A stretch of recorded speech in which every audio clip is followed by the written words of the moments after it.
What's up, guys? It's Solo back in our video on Solo Hoops, and last night the Pistons officially became the worst team in NBA history. Last night the Detroit Pistons set the single season record for most consecutive losses with 27 straight losses. They have not won a game since before Halloween. This is a crazy tweet from Greg Peterson.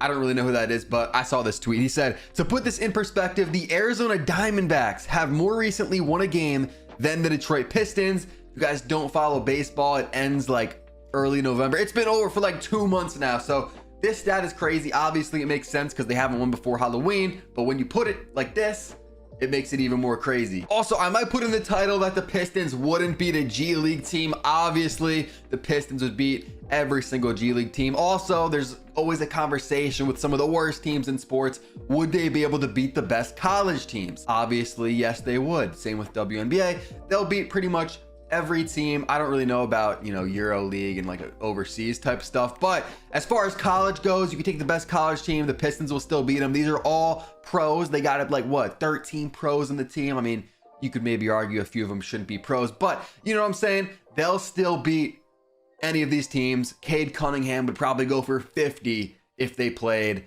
I don't know who the best team in college basketball is this year, but take that team, Cade's probably going for 40 or 50, and the Pistons are probably going to blow them out. So the record for most single season losses was 26 in a row. The Pistons last night obviously set that record. They were playing the Brooklyn Nets, and they had a really good chance to win this. I remember they were up 9-1 to start the game. I didn't watch the whole game, so I kind of missed the first, second quarter, stuff like that. But I saw at the beginning of the game, they were up 9-1, and I put out a tweet. I was like, is this going to be the day? Are they going to win it? Low key in the back of my mind, I knew they're probably going to blow this lead. Like whenever they do get a lead, they always end up blowing it. But you guys see the score, 118 to 112. You guys are watching this game. It came down to the wire. It wasn't like the Nets were, they ran away with it and just had the lead the whole time in the second half. No, the Pistons were in this game. Down the stretch, Cam Johnson drove baseline, kicked it out to, I believe it was Dorian Finney-Smith who hit a three. And that was when it was kind of like, all right, now it's going to be tough. I think there's probably like 30, 40 seconds left. And of course, the Pistons can't clutch up. They can't get buckets when it matters the most. And they take another L to the Brooklyn Nets, who are, by the way, 15-15. But the Pistons are now 2-28. I think it's also interesting that they started off 2-1. So like, there's not many Pistons fans, if any, are watching this video. I'd be interested to know, were you guys excited when you saw it? Like, I feel like that's crazy, bro. Pistons fans starting off 2-1. They probably were a little excited, like, you know what? This could be a solid year. Maybe we scratch the play-in. Maybe we exceed expectations. And then bang, they just lose 27 straight. But as you guys can see, Cade Cunningham with 41 points, 9 rebounds, and 5 assists on good efficiency. 71% from the field, 75 from the three-point line, 80% from the free throw line. Just an all-around excellent game. There's a lot of people talking in the NBA world saying Cade Cunningham needs help. I saw people tweeting like hashtag free Cade. I don't think the Pistons are in any sort of spot to trade Cade, so I don't think hashtag free Cade is going to come true. But it's just unfortunate when you got a player like this, and he's not insane. He's a good player. He's a good player. He's not going off like MVP numbers if he had a solid team around him, but it just sucks to see this year is done. I mean, how do you keep like motivation if you're on the Pistons? You know what I'm saying? Like, you already know you're missing the playoffs. You have 2 wins in 30 games. Like, I don't know. It's just got to be tough for the Pistons, tough for Cade. But yeah, he went off for 40 against the Nets, and it still wasn't enough. I just have to show y'all how crazy this really is. They start off the season with a loss to Miami. Then they go on a 2-game winning streak. Are they going to go on another 2-game winning streak all year? Probably not. I mean, they might, but I don't know. It's not looking like it right now. But look at the amount of L's in a row. You guys can see their last one was October 28th. So once again, as I said before Halloween. And then like, oh my, like it's just crazy, bro. That's a 2-month span.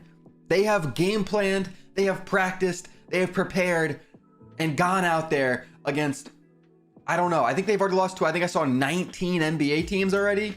Like, you know what I'm saying? That's got to take a toll on these players mentally. This is crazy, bro. Look at this amount of L's. It's insane. It's insane. They were 2-1, and now they're 2-28. That's absolutely insane. If we take a look at some of the worst seasons of all time. When I made a video about the Pistons, what was it, 2 weeks ago at this point in time, they were already the worst team of all time. When you talk about current record, win percent, you know what I'm saying, stuff like that. They're 2-28, and look at, like, just look at it based on the chart. I know it's not the same amount of games. This was, I believe, in the lockout season, the Bobcats, but look at, like, the meter, you know, not the meter, but the bar. Like, they're not even close to the second worst season. Like, it's starting to get, like, really embarrassing for the Pistons. And then something else you got to notice is the Spurs are right here. If the Pistons were decent, we would be talking about the Spurs. Wemby would be getting a lot of backlash. And I don't even get it with the Spurs because they're not really, they don't seem like a 4-25 team. You got solid players on that team. Of course, you got Wemby, who is having a solid year. They're not forcing him the ball by any means, but he's having a solid year when he does touch the ball, going crazy on defense. He's literally a DPOY candidate in year one. You got Devin Vassell, Keldon Johnson, Zach Collins been solid. Like, you got some players there. I don't know how they're 4-25. They are also in the worst team conversation. What is this? They are the 8th worst team in NBA history. That's crazy. So you have to wonder, what is going wrong with this team? Why are they 2-28? Why do they have the most losses in a row in NBA history? When you look at the stats, you got Cade Cunningham, their best player. There's nothing really wrong with him. Some people say his efficiencies are low, but, you know, I've also heard a lot of people say the team around him can't shoot the ball, which we're about to talk to. So it just messes up his spacing. You know what I'm saying? So it's not really his fault, but look at the rest. Bojan, solid. He's very rumored to be traded by the trade deadline, as he was last year when they didn't trade him. So it's going to be interesting to see, does the team go out and get him? How much are the Pistons going to ask for? I wouldn't ask for too much, but you could still get a decent haul for Bogdanovic. Jalen Duren's been solid, but he has also been banged up. He's already missed half the season. Jaden Ivey, not great. Marvin Bagley. I mean, the rest of this team's really not great. Asar Thompson, solid for your year one player. Really looks really good defensively. Obviously, really good on the glass. But yeah, the rest of this is not looking good. If we go down here, the main thing that we want to talk about is 3-point percentage. Stanley doesn't really play, so I'm going to kind of ignore that. Kevin Knox only plays like 15 minutes a game. Also will ignore that. Sasser doesn't play that much, like 15, 17 minutes a game. So now we get to the real players. Bogdanovic shooting about 39. That's not bad. That's solid. Isaiah Stewart, also 39. That's solid. But the rest of the team does not shoot good. They're barely shooting over 30. You got Alec Burks, you got Cade, Killian, who a lot of people say is the worst player in the NBA. I don't know if that's true, but I honestly feel like it's just a meme at this point. But yeah, this team cannot shoot. They also really can't play defense outside of, I would say, Asar Thompson and Jalen Duren. Who else is playing above average defense on this team? I don't know if a singular person is. Can you guys name one that plays solid minutes, that is playing above average defense on this team, other than Asar and other than Jalen Duren? I don't know. So this team seriously lacks defense. They lack shooting. It's just a mess, bro. It's a mess. They need to, I mean, they're obviously rebuilding right now, but you got to trade Bojan before the trade deadline, get something for him. And I mean, you're not going to be good next year, maybe not the year after that, but you got to see what you could do as far as this rebuild goes. Try to get some good drafts, not draft picks, but I mean to say like good players from the upcoming drafts. And I mean, hopefully you can develop them, but it seems like the Pistons, especially over the last few years, cannot develop a soul. If we look at the NBA standings, the Pistons, obviously at the bottom of the Eastern Conference at 2-28. They have a win percentage of .067. And the way that I like to think of this is, because I play 2K, obviously, I know a lot of you guys are probably subs to my 2K channel. Just think about a 2K Park win percentage. If you pulled up a player's win percentage and saw that they had a 6 win percentage, like, you would think they might not have thumbs. You know what I'm saying? So like, that's how bad this is. They are winning 6% of their games, and I don't even see this improving. Matter of fact, going back to their schedule, this is something that's very interesting to me, at least. When do you guys think their next win will come? Comment down below. Look at the schedule. When do you think? You got at Boston. I mean, they might lose that game by 50 in the Garden, the TD Garden, of course. At Boston, they're not winning that game. If they do, that's just a coincidence that I'm posting this video about the Pistons and how bad they are, and then they go into Boston and win. Like, that's just not happening. You got Toronto, home game for Detroit against Toronto. Maybe, probably not. Then you get at Houston. The Rockets are insane at home. They're not going to win that game. At Utah, they could win that. I'm not sure. At Golden State, probably won't win that. I'm a Warriors fan. You guys see, I'm wearing my Klay Thompson little jersey shirt or whatever. they've been shaky. So like, I wouldn't be surprised if they lost that. Then they're at Denver, not going to win that game. Then they're versus the Kings in Detroit. You got the Spurs, January 10th. Okay, so the Pistons got a game circled on their calendar. They got it marked. That could be the game. Pistons Spurs in Detroit. But I wouldn't even pick them in that game. I don't know. I feel like it's going to happen randomly. Like, they're going to randomly beat like Golden State, or they're going to randomly like, oh my God, this stretch is tough. Timberwolves, Bucks. They're going to beat like the Hornets here January 24th or something. I don't know. They're going to randomly get a win. Maybe it's Toronto. I could see that happening, but I don't know. I'd pick the Spurs over them. And then they got the Wizards. Maybe they beat the Wizards. They already lost them this year, but I don't know. It's not looking good for the Pistons. We always got to talk about the players that have been playing insane. And last night, Andre Drummond, in my opinion at least, had the performance of the night. He had the game of the day. You guys can see 24 points. And actually, this isn't even the final stats. I think he had 24 and 25, I want to say. 25 boards. Okay, so yeah, I just looked it up. He had 24 points and 25 rebounds. That's crazy. How old is Andre Drummond? Wow. I mean, that's crazy. I don't know if I could name a player that I thought was older, but is surprisingly young than Drummond. I thought Drummond, it was going to say was 35, maybe. I don't know. He's 30 though. He's only 30.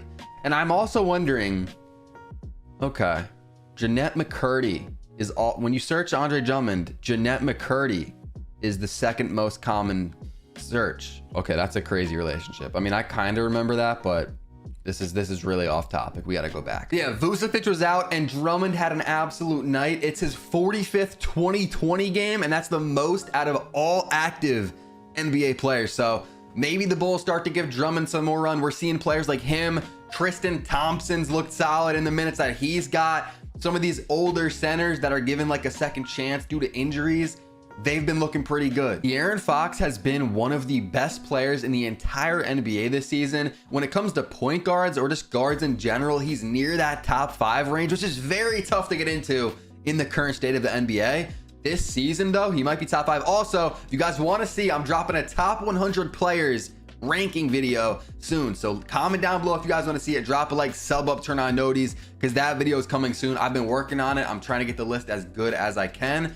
But yeah, De'Aaron Fox is pretty high up on that list. And last night, he had 43 points, 8 boards, 4 assists. He played 30 minutes, 61% from the field, 46% from the 3, shooting really good from the 3 this season at almost 40%. He's almost, actually, now I was going to say he's almost 50, 40, 90. He's shooting 73% from the free throw line. I guess he's just not a good, that's actually a really bad number from the line. But Fox has been going off. Last night was one of those games where he just couldn't miss. Like everything he shot just went in, step back threes, all that. But yeah, it was against the Trailblazers. They lost by 17 somehow, surprisingly.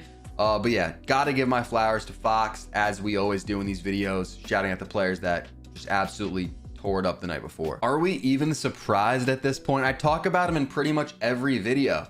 Alperen Sengun with another masterclass, 30 points, 16 boards, 5 assists, but the Rockets lost. 2 teams, by the way, Pacers and Rockets, who are very similar. They both score a lot of points, they play fast, and also they were pretty hot to start the year, but now they're both around 500. The Pacers are 15 and 14, and the Rockets are 15 and 13. 2 teams that's going to be very interesting to see what happens with them come playoff time. They're probably both going to be playing teams, and it's going to be interesting to see, do they both make the playoffs? Do neither? Maybe one makes it. 2 teams that I think are going to be very fun to watch in the playoffs. But let's say the Rockets do get in and they have to play a team like the Nuggets in the first round. They're probably not winning that. Same with the Pacers. If they get in and they got to play, you know, the Celtics or the Bucks, gonna be tough to win, but still gonna be 2 teams that are gonna be very fun come playoff time. Appreciate all the support recently. I've been having a lot of fun on this channel. Sub up if you guys haven't. We're almost at 600 subscribers, and I appreciate all the support, especially on my last video about Luka from his Christmas Day performance. If you guys didn't see that video,